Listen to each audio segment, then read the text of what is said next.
Moment ఉందో వీళ్ళంతా ప్రతి ఒక్కరికి మానసిక ఆనందాన్ని ఇవ్వడానికి మేమిచ్చేది మెటీరియలిస్టిక్ ఆనందం అయితే వాళ్ళు ఇచ్చేది మానసిక ఆనందం. ఆ మానసిక ఆనందం కూడా లేకపోతే మనం ముందుకు పోయే పరిస్థితి రాదు. ఈ రెండు కాంబినేషన్లో పోతే హ్యాపీనెస్ ఉంటుంది, తృప్తి ఉంటుంది, దీనివల్ల ఎనర్జీ లెవెల్స్ పెరుగుతాయి, ఇంకొక పక్క ఆరోగ్యం బాగుంటుంది. ఆరోగ్యం బాగుంటే ఏదైనా చేసే శక్తి వస్తుందని చెప్పి కూడా నేను మీకు తెలియజేస్తున్నా.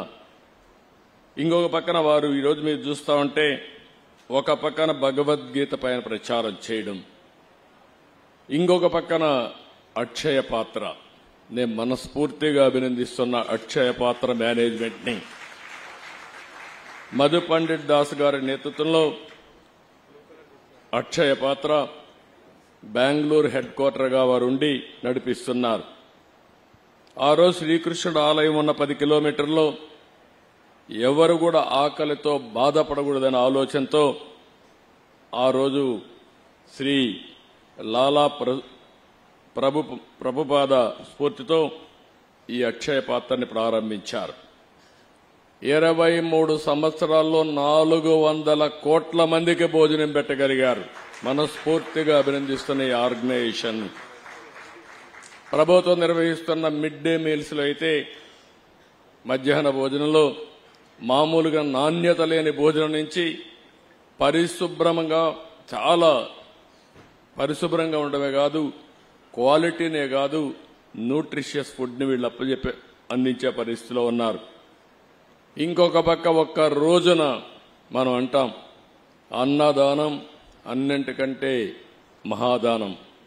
అలాంటి అన్నదానంలో 22 లక్షల మందికి ప్రతిరోజు అక్షయ పాత్ర ద్వారా అన్నం పెట్టే పరిస్థితిలో ఉన్నారు. వీరిని ఆ సేవలు చూసినప్పుడు చాలా ఆనందంగా కలుగుతుంది. వీళ్ళు ఉన్నప్పుడు నేను చూశాను, ఇక్కడ కృష్ణా పుష్కరాలు పెట్టినప్పుడు దగ్గర ఒక 3 లక్షల మందికి భోజనం పెట్టే పరిస్థితికి వచ్చారు. మేము అన్నా క్యాంటీన్ పెట్టినప్పుడు ఆ అన్నా క్యాంటీన్కి వాళ్ళకే అప్పచెప్పాం.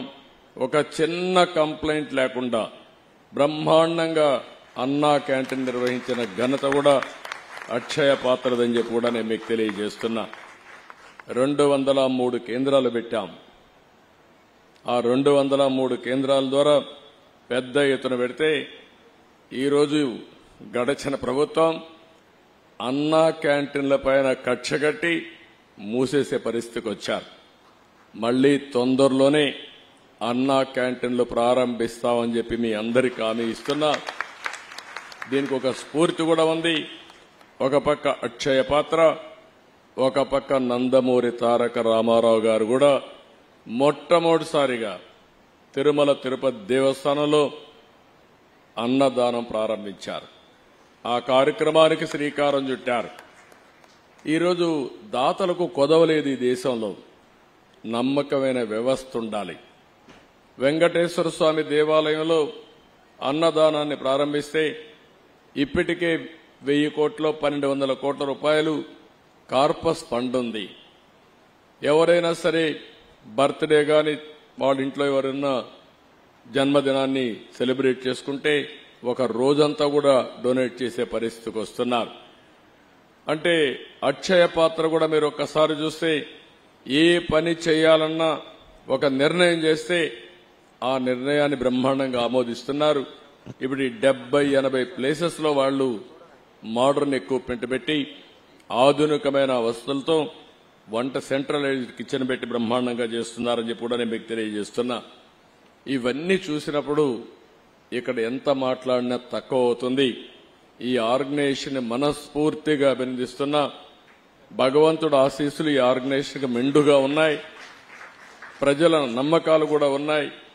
మీ నమ్మకాలు భగవంతుడు ఆశీస్సులతో ఇంకా ముందుకు పోవాలని నేను మనస్ఫూర్తిగా కోరుతున్నా.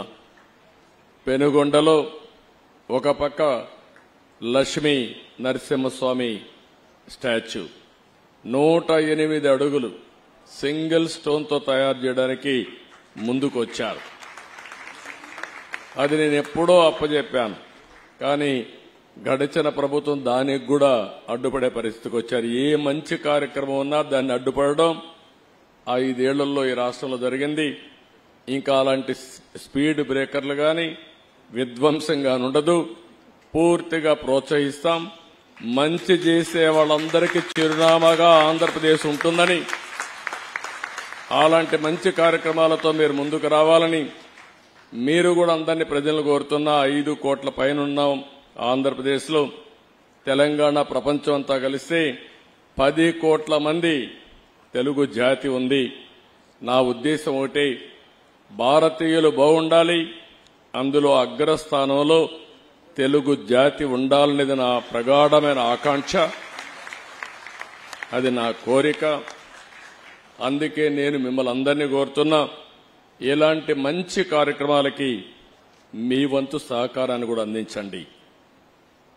ఇది ఒక్కోసారి డబ్బులు భగవంతుడు ఇస్తాడు. భగవంతుడు ఇచ్చిన డబ్బుల్ని సద్వినియోగం చేసే ఆలోచన మనం చేయాల్సిన అవసరం ఉంది. అలాంటి మంచి కార్యక్రమాలకు గాని మనం ఖర్చు పెట్టగలిగితే భగవంతుడు ఇంకా మీకు ఐశ్వర్యాన్ని ఇస్తాడు, ఆరోగ్యాన్ని ఇస్తాడు. ఈ విషయం కూడా మీరు గుర్తుపెట్టుకోవాల్సిందిగా మరొక్కసారి కోరుకుంటూ, ఇలాంటి కార్యక్రమాల్లో విధిగా భాగస్వాములు కావడం కూడా చాలా మంచిది. ఈరోజు భారతదేశంలో ఒక వ్యవస్థ ఉంది, కుటుంబ వ్యవస్థ. ప్రపంచంలో ఎక్కడా లేనటువంటి గొప్ప సంపద భారతదేశంలో ఉంది. ఆ సంపదే కుటుంబ వ్యవస్థ అని చెప్పి నేను మీకు తెలియజేస్తున్నా. ఎప్పుడైనా సరే మీరు ఒకసారి చూడండి, మనం కష్టపడతాం, డబ్బులు సంపాదిస్తాం. డబ్బులు సంపాదించడానికి కష్టపడినప్పుడు అది మెటీరియలిస్టిక్ హ్యాపీనెస్ ఇస్తుంది తప్ప కుటుంబం స్ట్రెస్ని తగ్గించడం కానీ, ఒక ఆనందాన్ని ఇవ్వడం కానీ, ఒక సెక్యూరిటీ ఇస్తుంది. అలాంటి వ్యవస్థ ఎక్కడా లేదు.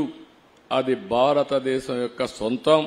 ఇది మన అదృష్టం అని చెప్పి కూడా నేను మీకు తెలియజేస్తున్నా. ఇది మన వారసత్వం. ఇది ఎన్నో తరతరాలుగా వచ్చినటువంటి వారసత్వాన్ని మళ్లీ భావితరాలకు అందించే బాధ్యత మనందరిపైన ఉంది. ఆ విషయం మీరు గుర్తుపెట్టుకొని ఎక్కడికక్కడ ఇలాంటి మంచి కార్యక్రమాల్లో మీరందరూ భాగస్వాములు కావాల్సిందిగా మరొకసారి కోరుకుంటూ, ప్రభుత్వం తరపున ఒకటే హామీ ఇస్తున్నా, ఇలాంటి వ్యవస్థలకి